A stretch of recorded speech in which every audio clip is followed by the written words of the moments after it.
Hello बच्चों, आज हम देखेंगे संस्कृत के मंगलम पाठ के सारे महत्वपूर्ण ऑब्जेक्टिव, जिसके बाद सब क्लियर हो जाएगा। तो चलिए शुरू करते हैं। पहला क्वेश्चन है हमारा कि उपनिषद के रचनाकार कौन है। दोस्तों, तो आप जानते हैं उपनिषद के रचनाकार हो जाएंगे ऑप्शन नंबर सी, महर्षि वेद व्यास।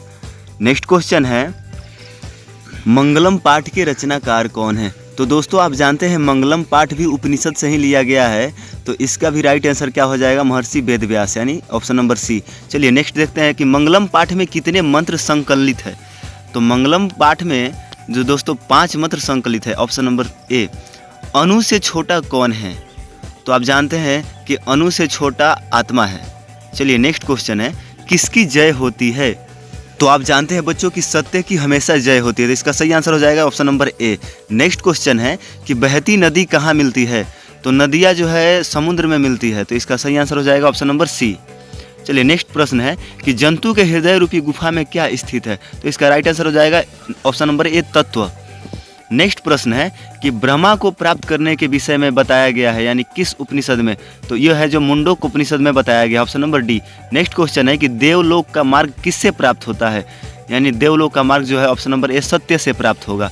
चलिए नेक्स्ट प्रश्न है कि सत्य से क्या प्राप्त होता है। उसी प्रश्न को घुमा के पूछा है, तो ऑप्शन नंबर हो जाएगा सी, यानी देवलोक। चलिए नेक्स्ट प्रश्न है कि मृत्यु को वश में कौन कर लेते हैं।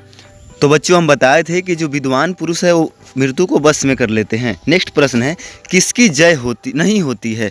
तो दोस्तों, किसकी जय नहीं होगी, तो असत्य की, ऑप्शन नंबर बी।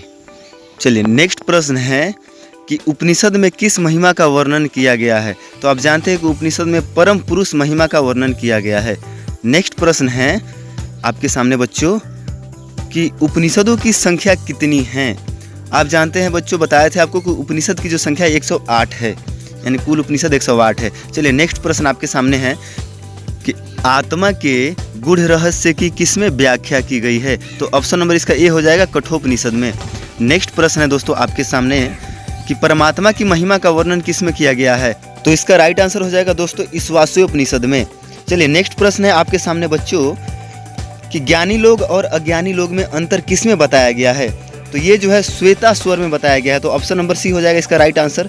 चलिए नेक्स्ट प्रश्न है आपके सामने कि सत्य का मुख किससे ढका हुआ है।